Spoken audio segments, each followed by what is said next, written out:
दोस्तों नमस्कार। ना संसद मायने रखती है ना कोई नियम कायदा मायने रखता है। जब सवाल चुनाव का हो और चुनाव संसद के भीतर रहकर जीता नहीं जा सकता है।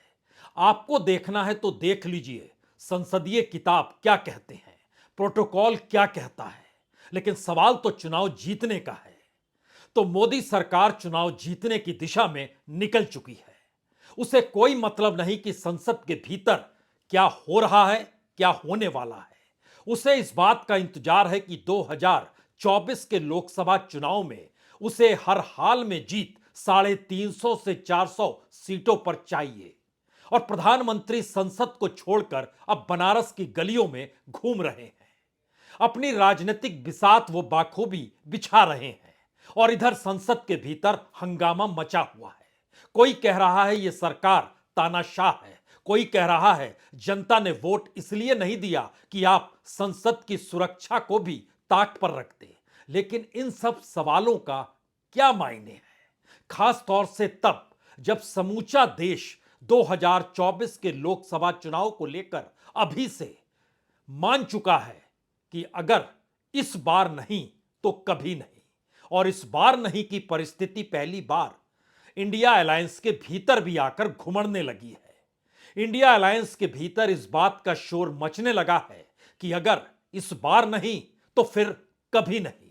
और इंडिया अलायंस की बैठक शायद इसी फलसफे के तहत कल होने वाली है। इस बैठक के भीतर दो तीन ऐसे बड़े सवाल हैं जिन सवालों पर अगर टाल मटोल की गई तो आने वाले वक्त में आप रोते रह जाइए, कोई आंसू पोंछने नहीं आएगा। फैसला कल ही लेना है और इस फैसले के दायरे में लोकसभा चुनाव है। इस लोकसभा चुनाव का मतलब आने वाले वक्त में छत्रपों की राजनीति बचेगी या नहीं बचेगी। इस देश के राष्ट्रीय राजनीतिक दलों की राजनीति बचेगी या नहीं बचेगी। जी नहीं, ये सवाल छोटे हैं। सवाल यह है कि लोकतंत्र क्या वाकई इस देश के भीतर ईवीएम के जरिए हड़पा जा चुका है और ईवीएम पर फैसला लेने का वक्त आ गया है। और अगर फैसला नहीं लिया तो आने वाले वक्त में आप रोइए या गाइए, इसका कोई महत्व नहीं बचेगा अगर अब फैसला नहीं लिया तो। यह आवाज अलग अलग सुरों में सुनाई देने लगी है, जिसमें फैसला आपको लेना होगा कि ईवीएम के जरिए चुनाव हो या फिर बैलेट पेपर के जरिए चुनाव हो। क्योंकि हर चुनाव के बाद ईवीएम को लेकर हर हारी हुई पार्टी अगर रोना रोती है तो इसका कोई मतलब बचता नहीं है। पहला बड़ा निर्णय इस दिशा में क्या हो पाएगा, आवाज कहां से उठ रही है, कौन उठा रहा है, किन सवालों के जरिए कौन से राजनीतिक दलों को शंका हो चली है कि अगर सभी एक साथ एक छतरी तले ईवीएम को लेकर सवाल और प्रस्ताव की दिशा में नहीं बढ़े तो उनके पास कुछ भी नहीं बचेगा, वह अपनी बिसात बिछाते रह जाएं, चुनाव के परिणाम तय है। क्या वाकई ऐसी स्थिति आ चुकी है? यह एक हिस्सा और दूसरा हिस्सा कहीं ज्यादा मुश्किल भरा और शायद मुश्किल अलायंस के भीतर की अनसुलझी कहानियों को कहता है। यह बहुत साफ कहता है कि अगर सीट शेयरिंग होगी नहीं, उस पर कोई मुहर लगेगी नहीं, तो फिर अलायंस का मतलब क्या होगा। और अलायंस का मतलब तो यही है कि एक तरफ अलायंस है और दूसरी तरफ बीजेपी है। यानी 1-to-1 की परिस्थिति इस देश के चुनाव में इस बार नहीं तो फिर कभी नहीं। और ये राजनीतिक परिस्थितियां पहली बार बीजेपी या मोदी सत्ता के कार्य प्रणाली के तहत उभर कर विपक्ष को डरा रही है। और इन परिस्थितियों में सत्ता जब यह मानकर चल चुकी है कि उसे तो चुनाव जीतना है तो संसद के भीतर भाषण और नियम कायदे से चुनाव जीता नहीं जा सकता है, तो उसने अपने आप को संसद के बाहर ढकेल दिया और तमाम शहरों में, गलियों में, कॉन्स्टिट्यूएंसी में, इलाकों में जो वोट बैंक और नया परसेप्शन सत्ता के लिए बना सकते हैं उस दिशा में बढ़ गए। तीन फैसले आपके सामने हैं, ईवीएम, शीट शेयरिंग और सत्ता का रुख।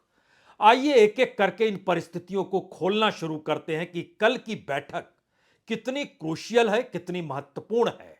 और कल की बैठक में अगर कुछ नहीं निकलता है तो उसके बाद किसी की हथेली में कुछ भी नहीं बचेगा। और अगर निकलता है तो नया संकट, तीसरी जीत को लेकर जो सपना प्रधानमंत्री मोदी ने संजोया है और हर भाषण में वो इस बात का जिक्र करने से चूक नहीं रहे कि तीसरी बार जीता तो फिर दुनिया में भारत की इकोनॉमी तीसरे नंबर पर, तीसरी बार जीता तो भारत विकसित राष्ट्र हो जाएगा, तीसरी बार जीता तो इस देश में हर परिभाषा बदल जाएगी और मंडल और कमंडल की परिस्थितियां बीजेपी के साथ खड़ी होगी, क्योंकि मंडल की परिभाषा भी बदलने की स्थिति में सत्ता आ चुकी है। शुरुआत तो इसी बात को लेकर होनी चाहिए कि इस देश में राजनीतिक सत्ता ने संसद को बाय बाय कह दिया। प्रधानमंत्री मोदी चुनावी रैलियों में निकल पड़े। उनकी आवाज, उनके अंदाज, उनके भाषणों के शब्द को जरा समझने की कोशिश कीजिए। सामान्य तौर पर जब पार्लियामेंट चल रही होती है तब प्रधानमंत्री इस तरह की रैलियों में इस तरह के भाषण देना तो दूर, पहली प्राथमिकता संसद होती है। लेकिन अगली बार संसद में आ जाएं, इसीलिए प्राथमिकता रैलियां हो चली हैं। तो पहली आवाज प्रधानमंत्री की, नरेंद्र मोदी की, जो देश के प्रधानमंत्री होकर संसद के भीतर नहीं बल्कि अपनी कॉन्स्टिट्यूएंसी बनारस में, काशी में मौजूद हैं और एक नई बिसात बिछाने की दिशा में बढ़ रहे हैं। तो पहले उन्हीं की आवाज सुन लीजिए। विकसित भारत के लिए देश की नारी शक्ति, युवा शक्ति, किसान और हर गरीब का विकास होना बहुत जरूरी है। मेरे लिए तो यही चार जातियां ही सबसे बड़ी जातियां हैं। ये चार जातियां सशक्त हो गई तो पूरा देश सशक्त हो जाएगा। इसी जी ठीक समझा आपने। ये चार नई जातियां हैं जिसका जिक्र विधानसभा चुनाव में प्रधानमंत्री ने बाखूबी किया। चुनावी जीत मिल गई। उसी आसरे लोकसभा की चुनाव में अब कदम बढ़ चुके हैं। तो महिला, युवा, किसान, मजदूर, इससे हटकर इस देश के भीतर कौन सा वोट बचता है? शायद कोई नहीं। तो इस देश की सत्ता अपनी सत्ता को बरकरार रखने के लिए संसद से बाहर निकल पड़ी है। लेकिन संसद के भीतर अभी भी विपक्ष का शोर है, हंगामा है। वो नियम कायदों के तहत संसदीय प्रणाली को खोज रहे हैं जिसका कोई मतलब नहीं है।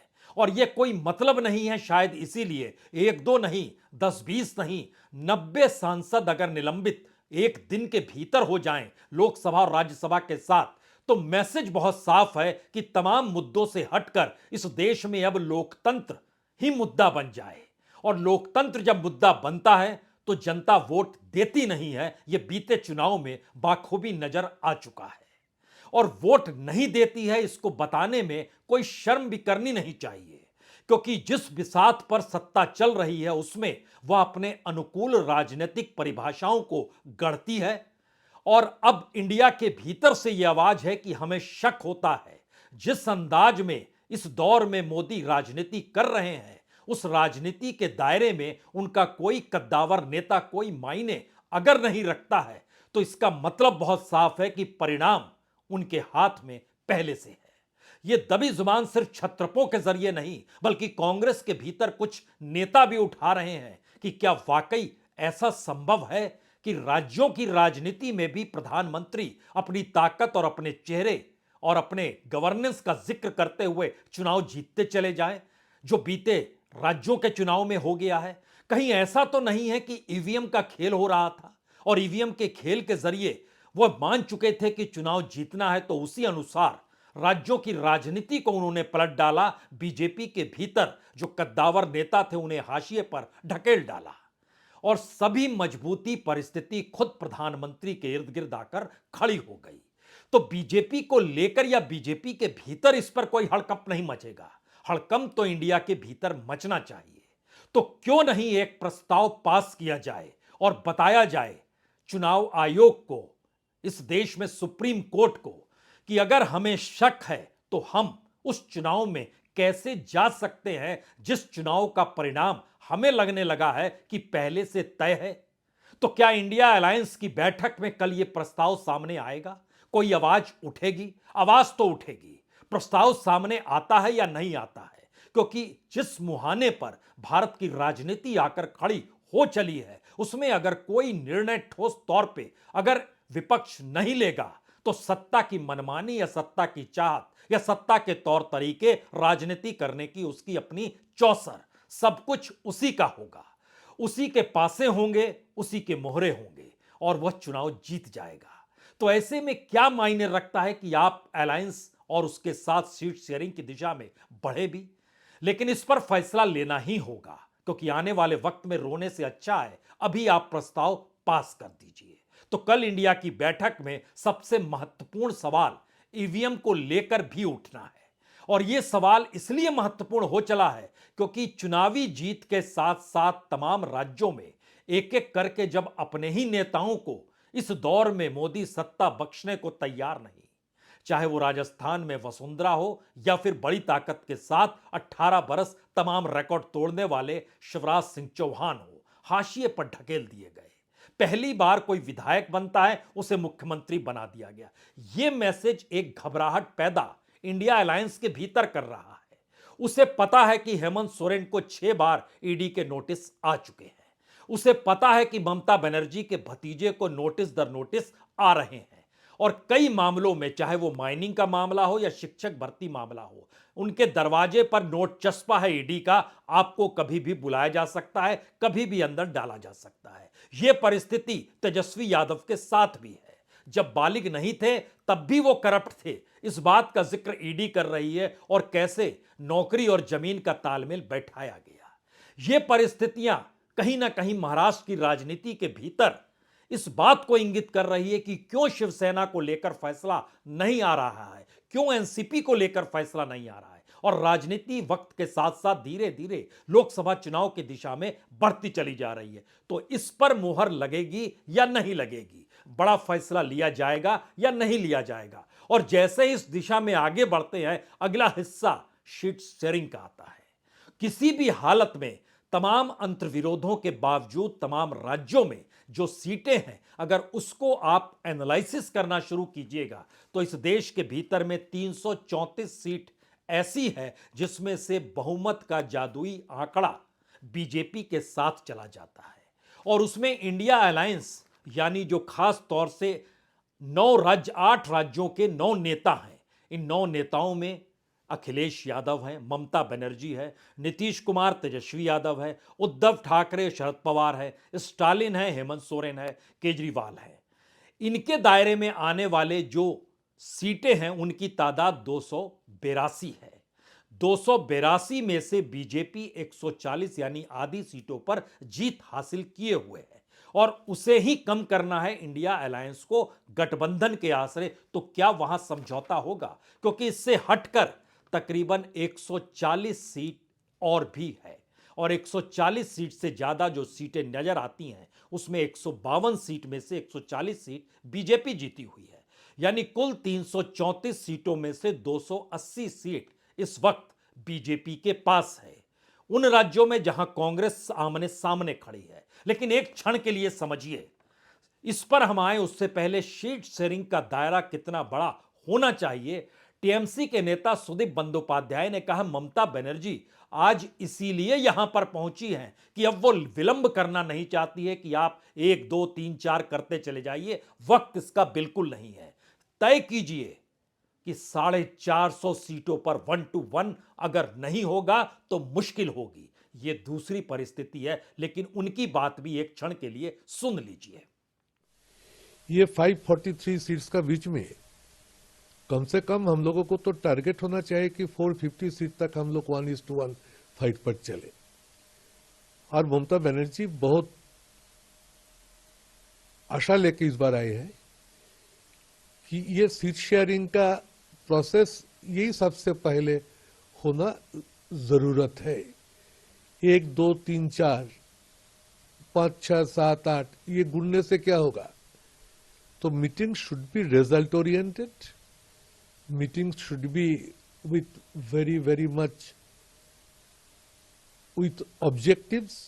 तो क्या वाकई इतने ठोस निर्णय ले पाने की स्थिति में इस वक्त इंडिया अलायंस आ चुकी है? क्योंकि हिंदी पट्टी से कांग्रेस का गायब होना, सुपड़ा साफ होना और चुनाव के बाद कांग्रेस के भीतर से ईवीएम को लेकर सवाल उठना और कॉन्स्टिट्यूएंसी दर कॉन्स्टिट्यूएंसी मध्य प्रदेश के भीतर मुद्दों को रखा जाना, जीता हुआ राज्य छत्तीसगढ़, वहां पर जो हार मिली उसको लेकर जो सवाल इस दौर में जो चुनाव का विश्लेषण करने वाली टीमें हैं, यानी जो एग्जिट पोल भी दिखाती हैं, वह भी पूरे तरीके से हर किसी का गलत हो जाना, ये तमाम परिस्थितियों ने बड़े सवाल पैदा किए। और बड़ा सवाल अगर ईवीएम और अब शीट शेयरिंग की दिशा में जा रहा है, तो आपसी अंतर्विरोध भी अब सतह पर है, जिस पे सहमति कैसे बनेगी, यह सवाल अनसुलझा सा है। क्योंकि कल ही भटिंडा में केजरीवाल रैली को संबोधित करते हुए कहते हैं कि 14 की 14 सीटें हमें आप जिता दीजिए, 13 सीट पंजाब की, 1 सीट चंडीगढ़ की। कांग्रेस कहती है ये 14 सीट कैसे मांग रहे हैं, तो आम आदमी पार्टी कहती है हम नहीं, हम तो जनता से मांग रहे हैं। लेकिन सवाल है कि 8 सीटों पर पंजाब के भीतर कांग्रेस जीती हुई है, और इन सब के बीच 14 सीटों का जिक्र, और इन सब के साथ दिल्ली के भीतर भी 7 सीट पर बीजेपी जीती है। समझौता पंजाब, चंडीगढ़ और दिल्ली तीनों को मिला दीजिएगा तो 21 सीट इसके दायरे में आती है।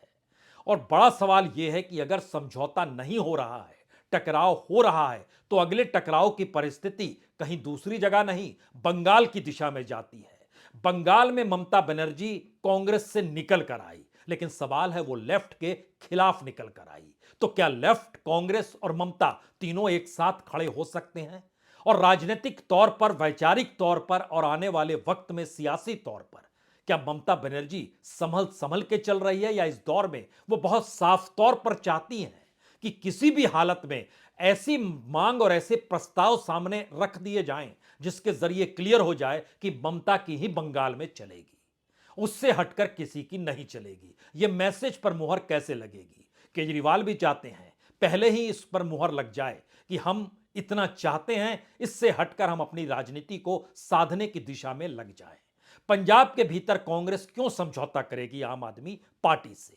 बंगाल के भीतर लेफ्ट से क्यों समझौता करेगी ममता बनर्जी? और उत्तर प्रदेश में अखिलेश यादव ज्यादा सीट क्यों देंगे कांग्रेस को?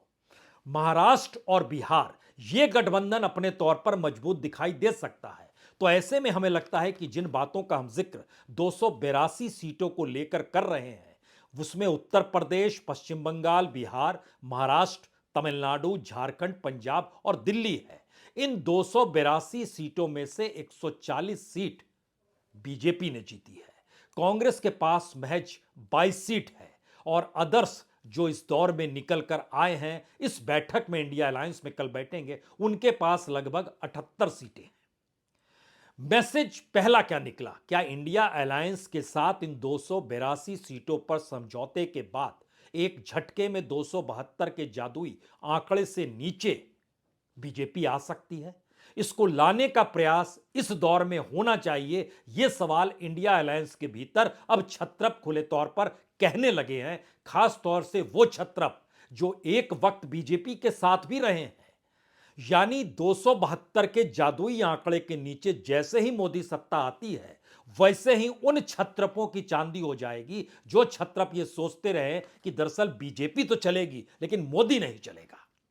तो किसी भी हालत में रणनीति ऐसी बनानी होगी, लेकिन सवाल सिर्फ अलायंस की रणनीति से नहीं होगा। यहां तो 140 सीटों में से कितना कम कीजिएगा? क्या आधी सीट कम हो जाएगी बीजेपी की? यह एक मुश्किल सवाल है, क्योंकि अलग अलग जगहों पर उत्तर प्रदेश में ही देखिएगा तो 62 सीट बीजेपी के पास है, और समाजवादी 5 सीट तब जीती थी जब बीएसपी उसके साथ थी, यानी मायावती उसके साथ थी, और मायावती को तब 10 सीटें मिली थी।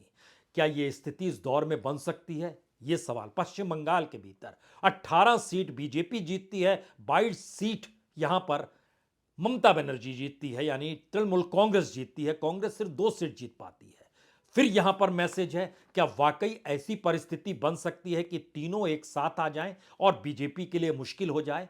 तो क्या जिस हथकंडे को जांच एजेंसियों के जरिए अपनाया गया उसमें कोई ढील होगी, या नए समझौते और नई डीलिंग होगी? यह भी सवाल है जो इस इंडिया अलायंस के भीतर कल खुलकर उभरेगा या नहीं उभरेगा, कोई नहीं जानता है। लेकिन यह सवाल इस दौर में बड़े हो रहे हैं।